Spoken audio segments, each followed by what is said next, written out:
Tim Prister with Tim O'Malley and John Brice. This is Irish Illustrated's Instant Analysis, brought to you by RVMH Hall of Fame in Elkhart, Indiana. Well, we just spent some time with Marcus Freeman.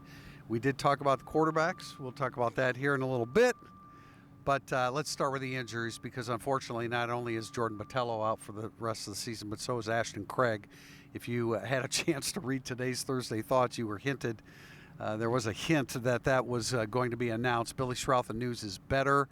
I think the hope is that he'll be back in a couple weeks. And realistically, if you look at that, you have 2 games, a bye week, and then Louisville. So hopefully they can have him back by then. 2 games a bye week and then Stanford. Yeah, 2 games a bye week and then Stanford. What did I say? Louisville. Stanford, thank you. Yeah, no worries. You confused me too, but No, that's okay. so I was going to say, Louisville's coming up. I like your way better. Yeah. But that's a Billy Schrouth coming back would be huge for the. I mean, I expect him to be out a couple weeks. Yeah. The growth of this offense that people keep asking us about, the growth of the offense includes the offensive line continuing to grow as well, because not every defense is going to quit midway through like Purdue did. But the Irish were so dominant in the first half, they made that happen.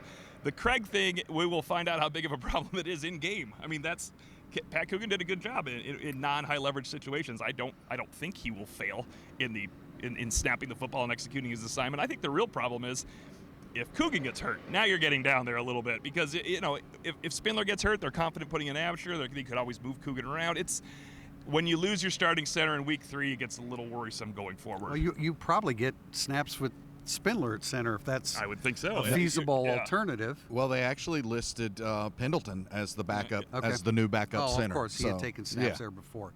In other words, there's issues if somebody else goes there. There are issues, and I think the reason I asked Marcus Freeman whether center might be Coogan's best position is because he's not really great in space, and so that's the least. Oh, yeah. Now, you have to change what you do with their offensive line, because they love putting Ashton Craig in space. Right.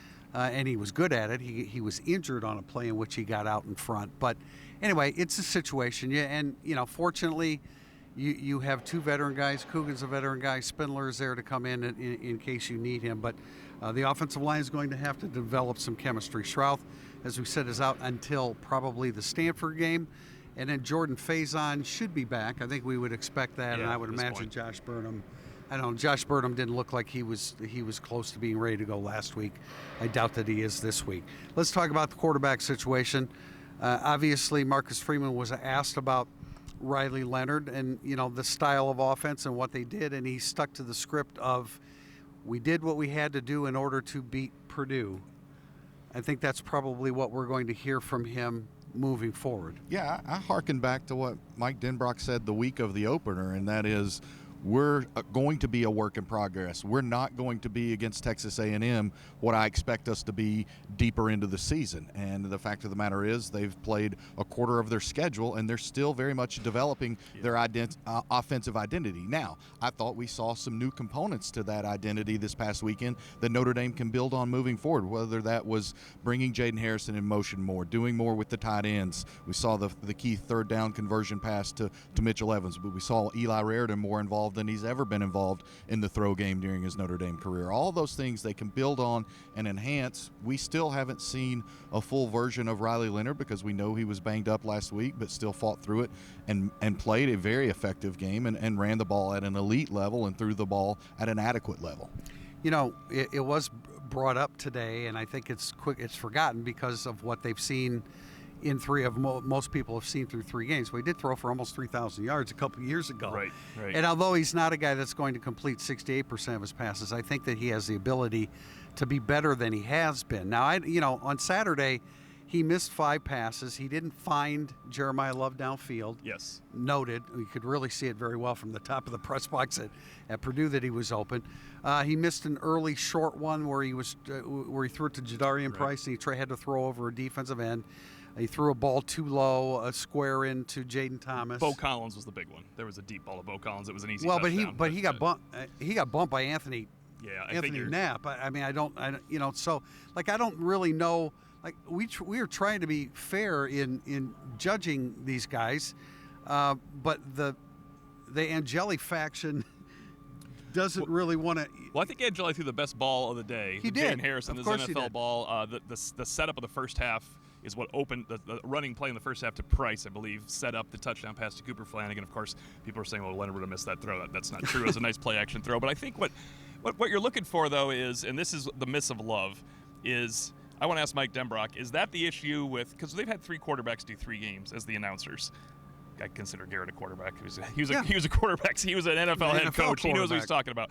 They keep talking about Leonard escaping from the top of the pocket, and that's what he did on the Jeremiah Love miss. And when I say miss, he just didn't see him. We all saw him. If you're escaping the top of the pocket on the 3rd down, are you putting your eyes down too fast and running? Would it help if he stepped up in the pocket and then sees Jeremiah Love?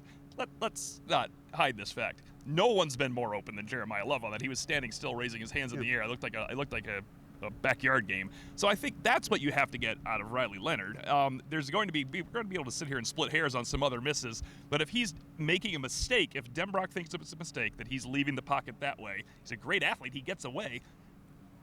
He picked up 6 yards, you move the chains, it was a touchdown.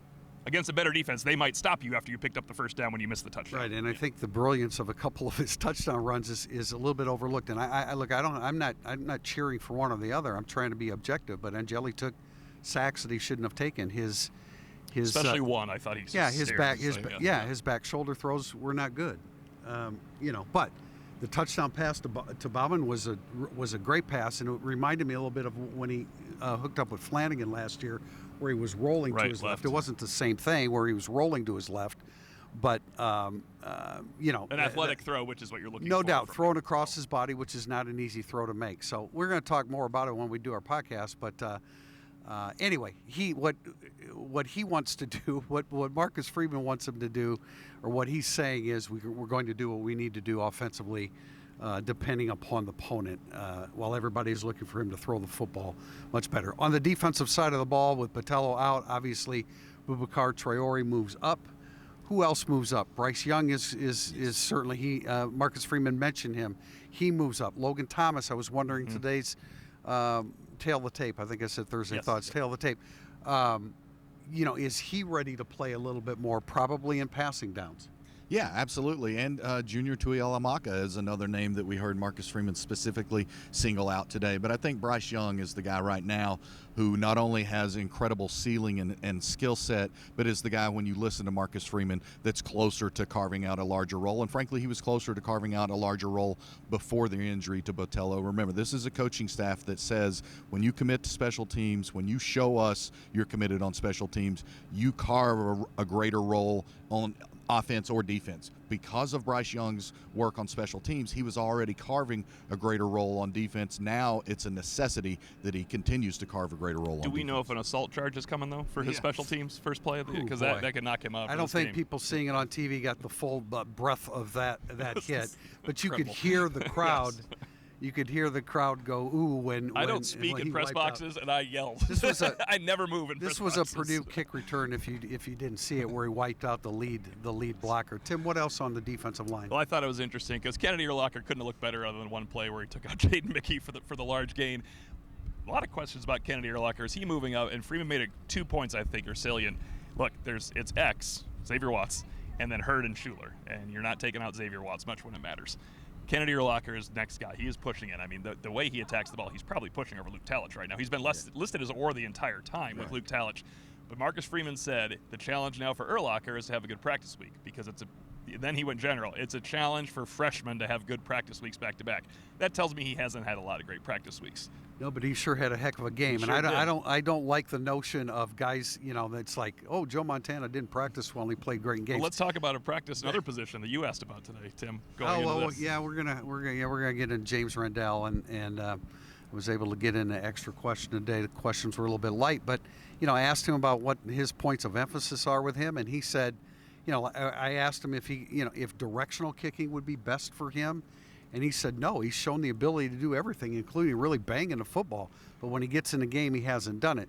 The great thing about his style of kicking is he always gets a good roll. Yeah, he needs some good airtime, too. He needs a little bit, but he definitely needs some more airtime because he hasn't gotten a 50-yarder yet, and he certainly had some open field to work with. And we heard Marcus Freeman acknowledge that he's already met with Marty Biaggi Sunday, to discuss Rendell and what they need to do moving forward. And I find it interesting that they're now going to start sprinkling some live punt scenarios throughout practice. And at any given time, Rendell could be called upon, that special teams unit could be called upon in a game-like situation to punt the football. I think that's obviously them trying to get him to translate what he can do on the practice field to game days on Saturday. There's one alternative at punter, and he's a transfer from Villanova, and he didn't punt last year. So James Rendell is Notre Dame's punter. Yes, and according to Marcus Freeman, he's Notre Dame's extremely talented punter that can do everything in practice. But one other point Freeman made was, it is time as coaches to pare down what we're asking him to do. Find what he does best. Let's see him do it in a game when he has continued success doing that. Then we can bring back all these other things. I've never heard of a punter that has so many punting abilities. Right. I just think usually there's good and punters. Not having shown and them not yet. having shown any of them. So I think it was a good point, though. He said, as coaches, we need to see him do one thing well in games. Let's focus on that in practice, carry it over to a game, and then revisit all the other things he can do. Apparently it's magic tricks with the punts because he can do it all in practice. We're going to talk about all this and more in the Irish Illustrated Insider podcast coming up. This has been sponsored by RVMH Hall of Fame in Elkhart, Indiana.